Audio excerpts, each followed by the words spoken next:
Stake holders کو ایک table پہ اکٹھا کروں، میں اس میں کامیاب ہو گیا، میرا خواب پورا ہو گیا۔ اب اس دوران ہمیں کافی پریشانیاں دیکھنے میں آئی، وہ خالی یہ نہیں مظفر آباد والوں کو، وہ پونچھ والوں کو بھی آئی ہیں، میر پور کوٹلی، تمام ہمارے 10 اضلاع کے جو لوگ ہیں ان کو یہ پریشانیاں دیکھنی آئی۔ اور میں یہ برملا یہ بات کہوں گا، ان پریشانیوں کے لانے کے پیچھے ہمارے کاریگر موجود ہیں جو اس وقت تک بھی کاریگری کر رہے ہیں۔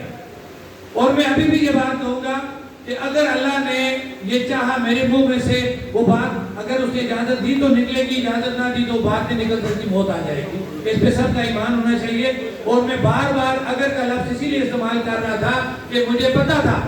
کہ یہ جو کام ہم نے کرنے جا رہے ہیں یہ بہت بڑا کام ہے، یہ کام آپ کو کسی نے نہیں کرنے دینا، لیکن ہماری نیت ٹھیک تھی، مشکلات آئیں، ڈیڈ لاک آئے، آپس میں بھائیوں کی تلخی ہوئی، میں بھی غصے سے بولا ہوں گا، میں اس کے لیے معافی مانگتا ہوں۔ ایک تو میری بات ہے کہ میں بولتا ہی اونچا ہوں، لیکن میں دل میں رکھ کے کوئی بات نہیں کرتا، جو ہوتی ہے میں منہ پہ کر دیتا ہوں، سامنے میں منافقت نہیں کرتا۔ اگر میری سے کسی کی کوئی بات دل آزاری ہوگی میں معذرت چاہتا ہوں۔ اب ہم اپنے اس پروگرام کو وائنڈ اپ کی طرف لے کے جا رہے ہیں، تو ہمارا کیونکہ یہاں پہ ایک ڈیڈ لاک آیا ہوا تھا جس کو حل کرنے کے لیے ہم دوبارہ ٹیبل پہ بیٹھے ہیں، تو میں سب سے پہلے میں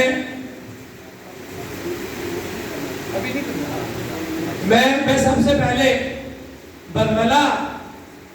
میں جس شخص کا نام لوں گا، اور واقعی آپ مانے نہ مانے میں وہ کھل کے یہ بات کرتا ہوں، میں کھڑا ہی ہو کے یہ بات کرتا ہوں کہ اس حال میں بیٹھے میرے بھائی اس بات کو مانے نہ مانے، میں حلفاً یہ بات کرتا ہوں لا الہ الا اللہ محمد رسول اللہ۔ آج تک جب سے اس کمیٹی یا اس تحریک کے اندر افتخار کو ڈسکس کیا، افتخار فیروز کو جو آل آزاد کشمیر مرکزی انجمن تاجران کا ہمارا پریزیڈنٹ ہے، اور میں اس کے ساتھ ایسے جنرل سیکرٹری کام کر رہا ہوں، میں نے کلمہ پڑھ کے کہا اس نے کبھی بھی اس تحریک کو ڈیمیج کرنے کی بات نہیں کی۔ اس نے کہا کہ جس نے یہ تحریک چلائی ہے اس کو یہ کریڈٹ ملنا چاہیے، ہم اس میں ایز اے ورکر شامل ہوں گے۔